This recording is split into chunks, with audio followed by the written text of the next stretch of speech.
Mugamba mutya mwe mwenna abali ku channel yaffe eyitibwa Kyayiti YouTube channel yaffe. Kyembasaba mugende maaso n'ogyegattako, kigenda kuba kirungi nnyo. N'ekirala likinga video kigenda kuba kirungi nnyo. Olunaku olwaleero lwa Valentine nga buli 14 ebeera Valentine, ekyo ndowooza mulina okukimanya.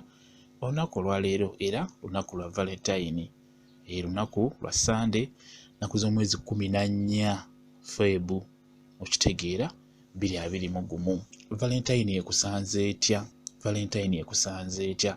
Valentine lunaku lubeera lwa mukwano oba lunaku lw'abo abaagalana, luba lunaku lwa mukwano. Olunaku olw'omukwano nga luno musaanye okubeera nga omwami n'omukyala. Kirungi nnyo olunaku nga luno buli omu abeere ng'asanyusa munne. Gw'omwami baako ekintu ky'ogula eky'enjawulo okitonere mukyala wo, kigenda kukomyawo omukwano gwammwe, kwegamba mubeere ng'abaakeefuna. Naawe omukyala osobola okubaako ky'ogula n'okitonera omwami wo, kigenda kuba kirungi nnyo nnyo, kigenda kuba kya ssanyu nnyo n'amaanyi. Olunaku nga luno olwa Valentine kirungi nnyo omukwano gwammwe gukomewo, kwegamba muguze bujja, kigenda kuba kirungi nnyo nnyo nnyo. Olunaku lwa Valentine luno ndubaagaliza mugiyitemu bulungi nnyo n'abaagalwa bammwe. Olunaku nga luno olwa Valentine kyandibadde kirungi nnyo n'okyakalako n'omwami wo, nawe n'okyakalako ne mukyala wo, kwegamba ne kibeera kirungi nnyo, laavu yammwe neekomawo. Olunaku nga luno olina omutwalako ku kifo eky'enjawulo ky'otatera mutwalatwalako. Ate olina kutwala oyo maama w'abaana gw'owangadde naye mu mukwano, nga mukitegeera nti kirungi nnyo omukyala gw'owangadde naye akuzaalidde abaana. Olunaku nga luno olwa Valentine mulageko ku kintu eky'enjawulo, mugulireyo ekirabo kimuleetere, oba mutwaleko mu kifo eky'enjawulo, ekifo ekirungi, ekifo ekyo ekigenda omusanyula, kwegamba alabire ddala nti kituufu olunaku olwaleero lwa njawulo, lunaku lw'abaagalana. Olunaku lwa Valentine lunaku lw'abaagalana, kirungi nnyo naawe osanyuse mukyala wo, kirungi nnyo osanyuse omwami wo ku lunaku nga luno. Kati kyembadde njagala obbabuulirako ekitonotono, ndi ku ggwe omukyala ng'olina omwami wo, ng'omwami wo ogendayo bugenzi n'osulayo n'odda egy'obeera, oba n'ogendayo obudde bwonna bw'osobodde okugendayo, n'omala n'ovaayo nga just ggwe ng'omukwano gwammwe gutambula bwe gutyo. Olunaku nga luno olwa Valentine funa ekirabo, gulayo ekirabo, gula ekirabo nga kyanjawulo. Osobola okugula ekimuli oba oyagala omukwano guleme kukaddiwa, oba oyagala muleme kukyawagana n'omwami wo oba ne mukyala wo.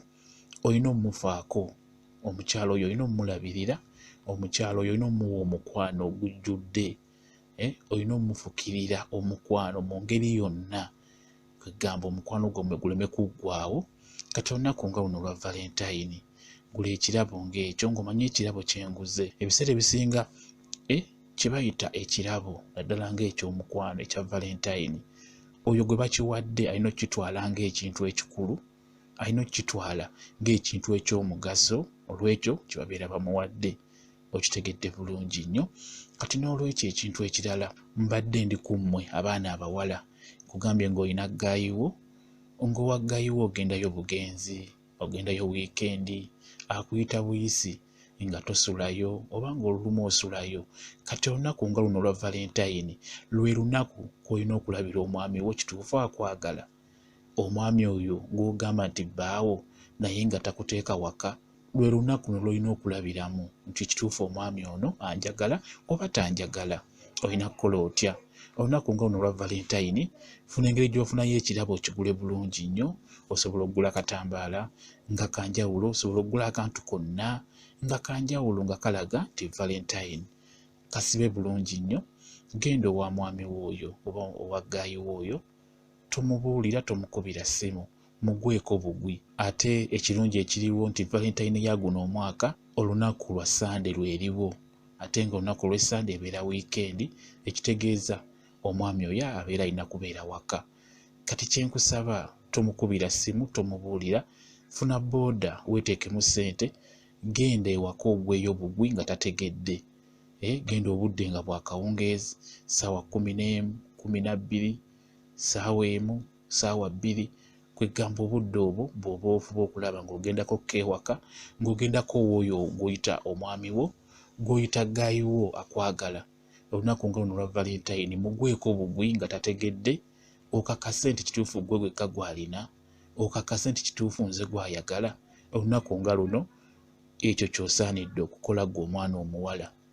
Nkugambye funa ekirabo, funa booda, genda ow'oyo gaayiwo oba owa musajja oba owa bbaawo, okyalayo lwa wiikendi, lwa lumu na lumu amala kuyita n'olyoka ogendayo. Kati olunaku nga luno olwa Valentine kola ekintu eky'enjawulo, funa ekirabo, funa booda, genda omugweko bugwi nga tategedde nti ogenda kujja. Kigenda kuba kirungi nnyo nnyo nnyo nnyo. Kyonna ky'onaaba osanzeeyo ojja kumanya nti yeyo laavu entuufu gy'abadde akusuubiza buli kaseera. Okitegeera bw'osangayo omuntu omulala omanya nti alina omuntu gw'asinga okwagala ku lunaku nga luno olwa Valentine. Bw'osanga talina muntu yenna omanya nti kituufu omusajja ono yenze Valentine we, okitegeera bulungi nnyo. Kati n'olwekyo njagadde nkibabuuliremu abaana abawala, mukole ekintu ng'ekyo ku lunaku nga luno. Kijja kuba kirungi, kigenda kulaga nti omwami oyo akwagala oba akugattika oba alina abakyala abalala b'asinga okwagala. Omusajja yenna omukyala gw'atera okuyita ku lunaku nga luno, gw'abeera naye ewaka ku lunaku nga luno olwa Valentine, oyo ye mukyala gw'abeera alina ku mutima gwe, gw'abeera asazeewo ayite ku lunaku nga luno olwa Valentine. Waba tayise ggwe n'osangayo omukyala omulala, tonyiiga, kimanye nti ggwe tuli ku mutima gwe, ayina oyo amuli ku mutima gwe. Olunaku lwa Valentine nga luno ndubaagaliza nnyo mwenna mwenna mwenna, naye mbasaba abaami bambi mwagale bakyala bammwe, bakyala bammwe mubagulire ebirabo. Konnako omugulidde kajja musanyula bulungi nnyo, mubatwaleko out ku lunaku nga luno. Kyo kye mbasaba, mubatwaleko mu bifo eby'enjawulo, muleme kutwala, mulekerawo okutwala abakyala abalala ne muleka bamaama b'abaana ewaka. Ekyo nno bannange kya bulabe. Bamaama b'abaana mubatwale nabo bakyakaleko ku lunaku nga luno olwa Valentine. Mbagambye buli w'okola ekintu ku lunaku nga luno olw'enjawulo, omukyala oyo abeera lulindiridde nga mbaga. Ate n'ekirala, omukwano gwammwe bwe guba gubadde gugenda gukendeera guddamu ne gulinnya. Ekyo simanyi oba mukimanyi. Kati n'olwekyo kye mbasaba ku lunaku nga luno olwa Valentine, bakyala bammwe mubalage ekibayita omukwano, mubagwire ku muto gw'enjawulo, mububawe. Kigenda kuba kirungi nnyo nnyo nnyo. Bwe kityo bwe kiri, mbaagaliza Valentine ennungi, olunaku olulungi, mulumaleko nga muli mu ssanyu, muli mu kusanyuka. Kigenda kuba kirungi nnyo nnyo nnyo. Mwebale nnyo okubeera ku channel yaffe eyitibwa Kyayiti YouTube channel yaffe. Mbaagala nnyo, mubeere bulungi, mweraba.